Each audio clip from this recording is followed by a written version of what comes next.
Hey, welcome to the Tankard Show.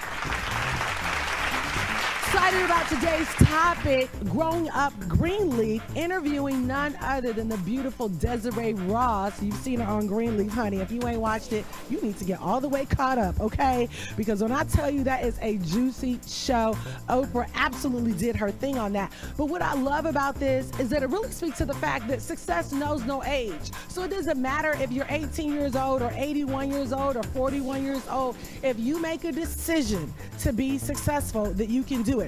You know, there are certain attributes that successful people have. First of all, they have to be completely passionate about what they're doing. They need to be focused. They need to be intentional. And then they just need to make a decision. And so I hope after today's show, this is going to provoke you to make a decision that I am going to be successful with whatever God has called you to do, and stop making excuses and just go get it. We'll be right back after this. You can have it all. You can have it. You can have it all. Oh, you can have it all.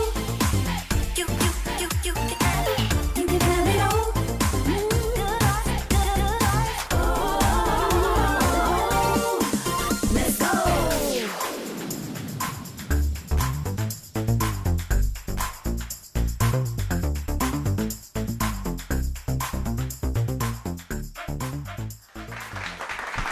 Welcome back to the Tankard Show.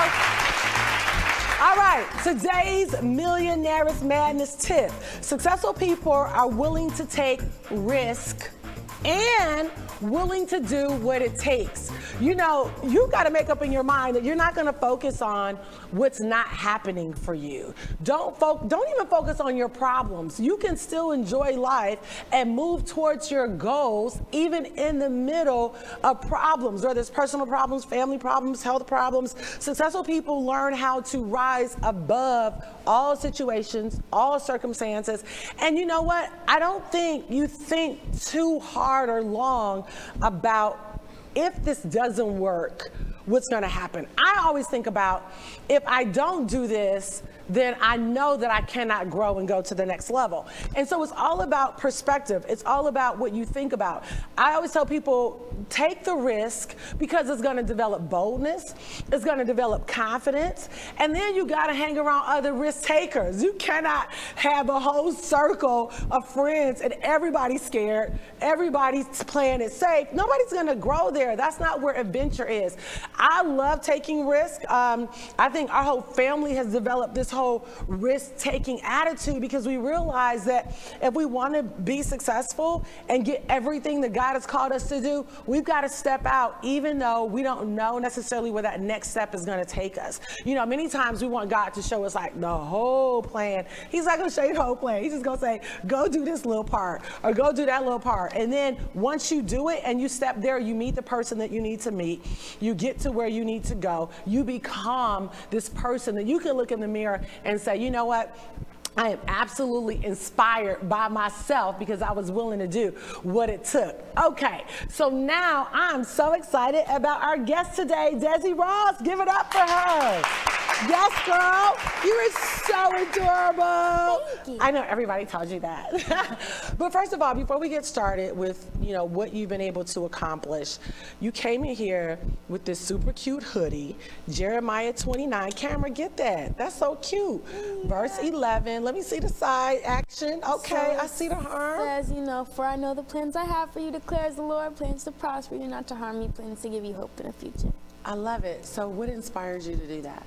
Well, it was around Christmas. I was with my friend and we were making a whole bunch of clothes and whatnot because she's a clothing designer. My mom was like, she was like, you know, you need to like remember your character on the show, because I like posted a Polaroid or something, and she was like, you just need to remember your character on the show and like how godly she is, and make sure that everything that you're doing portrays that. And I was like, I'm working on clothes right now, but how can I like put those things together? How can I show people that I'm a godly person and let people kind of like wear that, you know, like with like with my kind of style, which is kind of like more streetwear, more like. Love it. So I was like, let me just come up with something that I would wear that says my beliefs, that portrays that, you know, I am a godly person and that I play a godly person, because that's what it is. Yes, yes. And so I came up with this idea so that other people of God can go out and wear something that's pretty dope,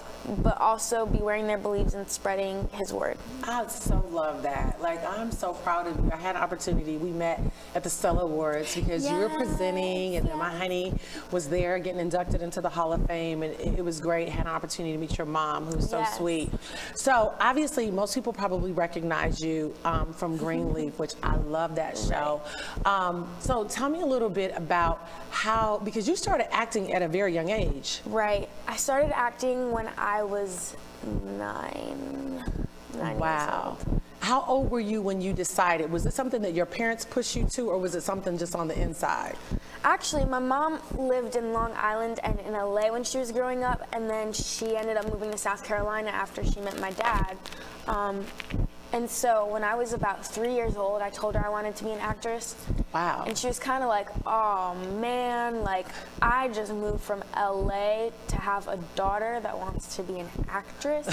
Like, what kind of great luck do I have right now with a daughter that wants to be an actress? So it wasn't pushed on me at all, but I realized at the age of 3, I was like, Mom, how do you get inside the TV? And I was so enamored by like people inside the TV doing the same thing over and over and over again. And like, it just entertained me so much. I was like, Mom, how do you do that? I want to be inside of the TV. And she was like, I literally thought that there were little people like standing inside of our TV doing the same thing over and over and over again. And she was like, well, you have to tape it. You need an agent. And I said, well, Mom, call an agent. Wow. And she was like, okay. So we tried calling an agent, and then every single month I would be like, Mom, did the agent call back yet? Mind you, I was 3 years old. But like, I would be like, Mom, did the agent call back yet? And then finally, in 9th grade, an agency moved in across the street from my house, and my mom was like, I'm going in, this has to be fate. After my daughter, for the past 6 years of her life, when she's like, for the past 2/3 of her whole entire life, has been telling me she wants to be an actress, she's like, I have to go in. It's like, it's perfect. So she went in. I started there working with them, and then eventually ended up going to LA, and I had family that were already in the acting industry, and so they kind of introduced me to their agent, and then through their agent I ended up meeting their manager, and then ended up signing with their manager, ended up getting another agent, and then another agent, and then basically just from there the ball got rolling. And then it took me 4 years of auditions, over 200 auditions, before I ever booked my first professional role. Oh my God, yeah, you did it. So you're 18 years old, you're beautiful. How do you handle, or what do some of the pressures look like of being a teen actress in Hollywood in this world? Do you find that it's easy because you're kind of sheltered because you're working all the time? Or do you find that, the temptation is crazy? I mean, there's a lot of stuff that goes into it. I think you definitely have to say a lot of prayers to keep yourself grounded. I think being grounded is like the main part. As long as you keep the right people around you, the right circle of friends around you, and you know, you keep your family around you, then those are the people. You have to make sure that the people around you are the people who aren't going to let you go astray. You know, they have to be the people that are going to hold you down and pull you back in when everything seems to be sucking you up. Because when you're acting, first of all, you're giving a part of yourself to your character. Then you come home, you have social media, and you're giving a part of yourself to the world. And then it's like, at the end of the day, sometimes you feel like there's no room left for you to just be you, because you spend so much time pretending to be someone else for Instagram. You spend so much time pretending to be someone else for TV. You know, it's just, it can be overwhelming in that aspect. But as far as like other Hollywood temptations, I don't really have to deal with that a lot, just because I have a pretty good circle around me. And you know, staying grounded in my faith has also kind of kept me on the straight and narrow path. Yes, yes, yes, So- yes, yes. That's awesome. Wow, your mom, I loved her. She was very sweet. One of the things that I noticed about you when we first met is how grounded you were. Thank and you. how kind you were. And I thought that was amazing. And that's something that my husband and I really spend a lot of time talking to our children about. It's like, it doesn't matter how many people want your autographs or how many people know your name. Like, if you just can't be known as a nice person before anything else, then you're not gonna get anywhere. There's no room for you to get anywhere if people don't know that you have a kind soul. Yeah. You know? Yeah. And God sees the people with kind of souls and, kind of puts a little stuff in their favor usually, I think. No, for sure. Like, I think it's so cool. And I just want to say that to you. Like, and I know your parents have already put it in it. I know Jesus has already put that, but don't lose that, because you already know everybody that's on TV is not necessarily nice, right? Oh my God. Y'all know that, I've right? learned my lesson. Yes. Listen, we're going to be right back after this. This was good, hunty. Call your teenagers.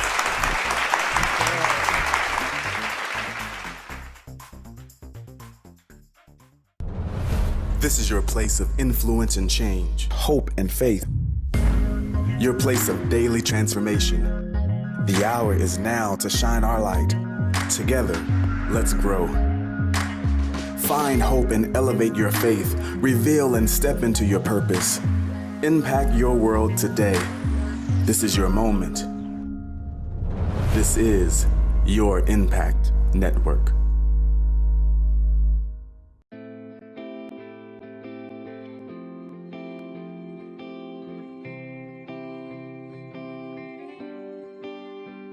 Every day, I wake up and I wash my face. Every day, I play basketball with the bros. Every day, I check my social media status. Every day, there's something that we all do that's important to us and important to how we start our day. Every day, I hang out with my friends. Every day, I surf the internet and text my besties. Prayer is just as important as our daily hygiene. It protects and cleanses our spiritual being from natural and spiritual attacks. Make the commitment today of praying every morning and witness the power of God in your life. Every day. Every day. Every day. Every day. Every day. Every day, I thank Jesus. This message was brought to you by Royal Nation, the Impact Network's Youth Initiative.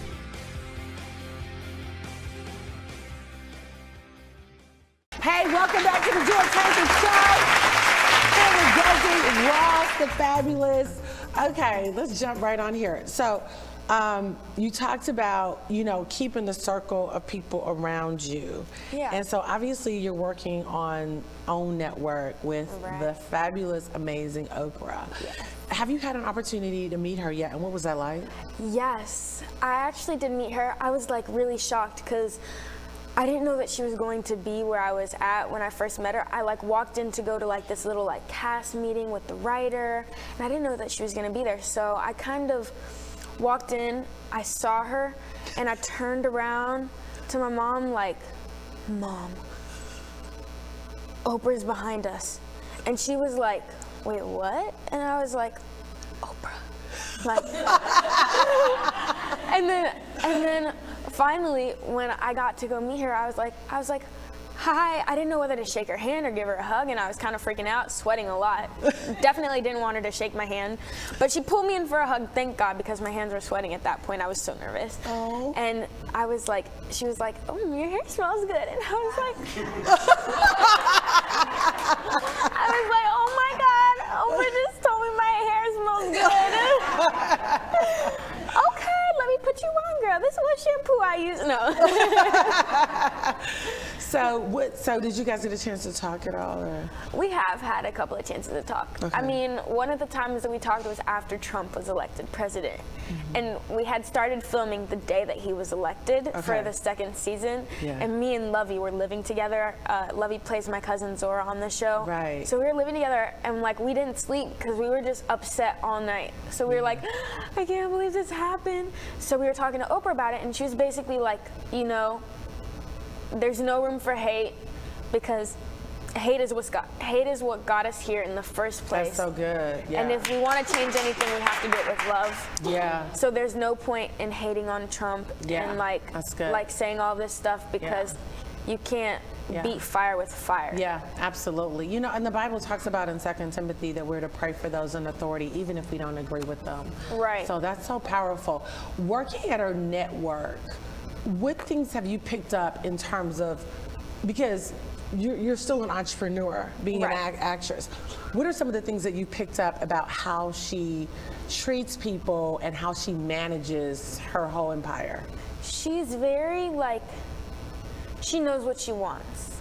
So she's very like, okay, let's get it done, you know, but she handles everything with like I call her Mama O, and she just kind of has this mothering attitude where she just kind of pulls you in, lets you know that she cares about you, but she also has intent for everyone to do well. And that's kind of where she's at with that. That's so good. That's good. Yeah. You talked about your peers and your mentors, and as you kind of started having, because for the most part, I think you were homeschooled from 9 to 12. Yeah. You tried to do public school for a little while. Yes. It didn't work because your work schedule. So talk a little bit, how did your friends handle your evolving? Did your friends change as your success rose? Yeah. Or were you able to maintain any of the same friends, or was it, did your success become overpowering to other people your age that you were friends with? Well, okay. You see, I started off having a very large friend group around 8th, 9th grade. It dwindled down to maybe like 4 or 5 people that I'm like best friends with, and none of which were in that friend group except one. And so, yeah, it definitely changed some stuff. It definitely pulled the people out of my life that didn't need to be there. But for the most part, I think I got like bullied when the 6 months, or it wasn't even 6 months, the 6 months, well, however long it was that I was in school, I kind of got bullied a little bit, you know, and it just drove me kind of nuts. And so I was like, Mom, I'm so over high school. I was like, these kids are not on my level. They're not talking about the things that I'm talking about. Like, they're over here gossiping about one another, and I don't even know, like, what am I supposed to do with that? Like, what do you do with gossip? Except spread it around. And then there's really no point for that either, because then you don't know who you're hurting. Like, you don't know what effect that's gonna have on everyone around you. First of all, you seem like you would end up seeming like a gossiper, and you would come off that way to a lot of people. And then, you know, next to that, what you're saying might not always be true. So I was like, there's just no point in it. I'd rather talk about the stuff I'm gonna do to be successful. I'd rather talk about like how I'm gonna get where I plan on going. I love that. And so eventually I ended up just like narrowing people out of my life. At one point I had like 2 best friends, and I thought like, oh, lifetime friends. And then I was like, nope, psych. And I mean, we're still acquaintances and we're still cool, and I love them, but it's just like not, I haven't been able to keep up with people the way I used to. Right, because you're working, you said, you know, offset, we were talking 12, 16 hours a day. Right. Do you find that probably most teenagers, young adults your age, are not willing to just put that kind of time into their purpose, or maybe it's because they don't even know what their purpose is yet? Yeah, I don't know. If you know what your purpose is and you want to do it, I think you should go for it. For me, you know, I didn't have to wait to pursue my goal. Like, if you want to be a doctor or something, then I understand you have to go through all the necessary steps to get, you know, the certifications to do that, and that's going to take time for you.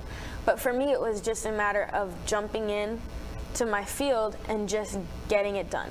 Just actually leaping in and taking one step of faith to just try and follow my dreams, and just keep working at it. Perseverance mostly was what it took. But I think, I don't know how many people have it in them to work like a 16-hour day. You know, even other people who work like you said, like a 9-to-5 job, they might not want to have to work a 16-hour job when you're used to working like, and most people don't, like 8 hours or something. And you know, I did have like, I tried to be an office PA too. So in our off time, I was working on Greenleaf in the office during pre-production. And I was like, you know what? This is cool, but I definitely like being an actress better. But it's nice to know all of the aspects of what goes into film. Yeah. And I think like with whatever you do, it's important to know all of the aspects of what goes into making your job possible, because then you start to appreciate what you do a lot more when you see all of the hard work that people are putting into it from behind the scenes. That's good. You talked about, you know, kind of repositioning people, which, you know, you hate it because you want everybody to be successful. When you're successful, you want everybody to win at insane levels. That's that sometimes can be unhealthy for you. So how did you handle the persecution? Because of course, people, I think, you know, because I want to hear, first of all, how do you separate Sophia from Desi, right? Right. Because you act like her for 12, 16 hours a day. If she was a bad character, would you still play her? And then how do you handle the persecution that comes from just being in the spotlight? That's a good question. It's really, sometimes it's hard. Luckily, I play a character that's close to who I am, so it's not that hard to separate it. And I think at the end of the day, I just have to not take work home with me. And I have to, I mean, I read a lot of books on like connecting with myself and just how to stay in tune with everything, and like really making sure that I'm watching out for my emotions, and I'm watching out for my mental health, and I'm watching out for this, that, and the other. Because I really do want to make sure that I'm getting to know Desiree while I'm getting to know Sophia too.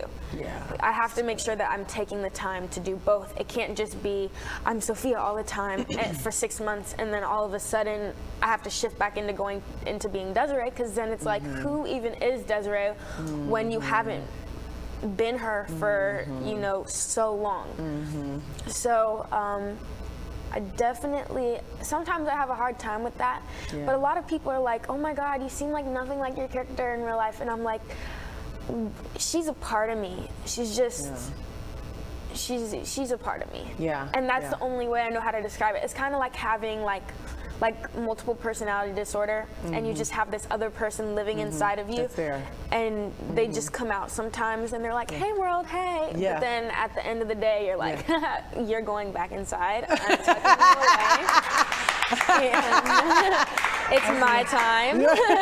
So I would imagine, you know, because you're in a series, you've been in here for 3 seasons, right? Yeah. You've got some real drama. Yes. Because you're taping right now. Yeah. And you got some real drama coming up. Girl, Hunty. Sophia. Okay, Sophia, I'm not allowed to give too much away, but she's really going through it this season.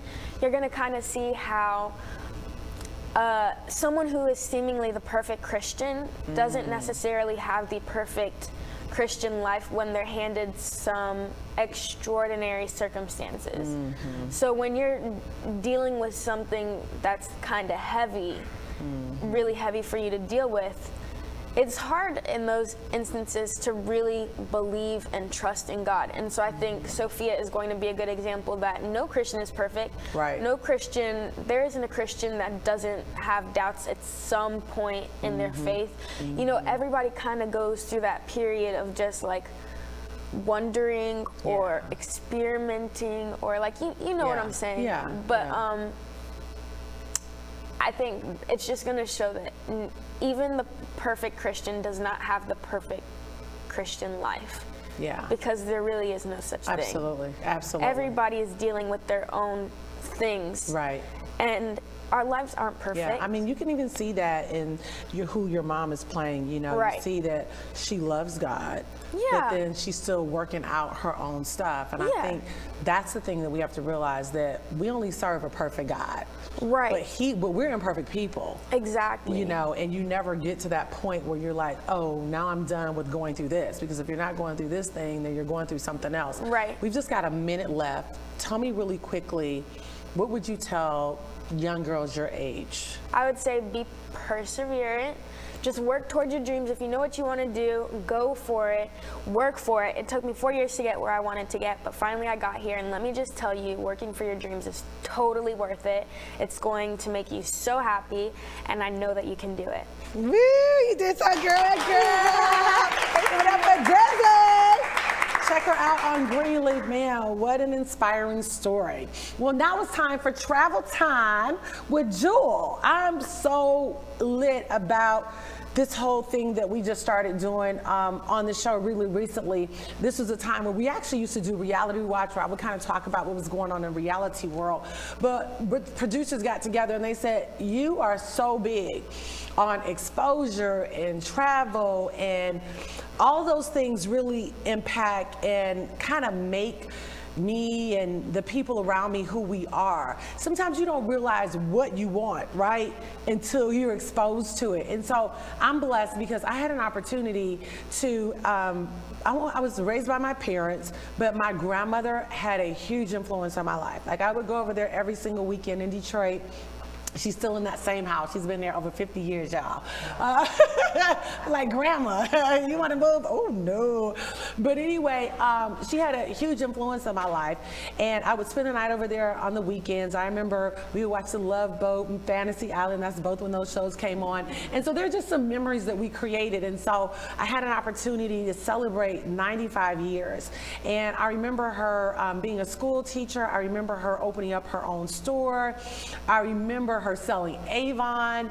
And you know, this trip for my family and I coming together to celebrate her really was very memorable, because honestly, she always tells us she's ready to go home to be with Jesus, but I'm just so grateful that she's still here. So you're going to get an opportunity to kind of view a quick clip of us hanging out with her. But it was my sisters and I, my parents, my uncles and aunts and cousins, because at the end of the day, no matter how successful you are, if you cannot connect with your family and have an opportunity to share some of these intimate moments with them, to me, it's what success is all about. It's about having a family that comes together, an imperfect family that comes together to say, we set aside our differences, we still love each other, and we're going to celebrate this beautiful, amazing woman that all introduced us to Jesus, right? That all introduced us to entrepreneurship. And she was definitely one that made a mark, who was basically above her time, who taught me a lot of the fundamentals in business and in family. And this is just a great time. So I hope that this show inspired you to continue to be your best, connect with your loved ones. It doesn't matter if you're 18, right, or 81, that it's never too late for you to make a decision to say, you know what, I'm gonna call that loved one, I'm gonna go after that dream. Remember, you can have it all. Until next time, love you guys. In Detroit, hanging with my pretty Grandpa Frank and my grandma, who is 90, I think 4, and she's so beautiful. She taught me how to love Jesus. She took me to Sunday school. Sure did. We opened up my checking account at the credit union. You had to go. I had to go, and she made all my clothes for me. Yeah. And she taught me business, because she owned her own business. That's right. For many years. That's out of right. the house, and then you got a location. Yep. Then she had a Benz. Yep. And Grammy would be clean, huh? She had a nice Cadillac. Yeah, clean as a Harlem sissy. Lord. I mean, you did so much for me, and I appreciate that. Oh, baby. I want people to see how beautiful you are. Oh. And she said earlier, you parents, you raise your children in the fear of Jesus. You can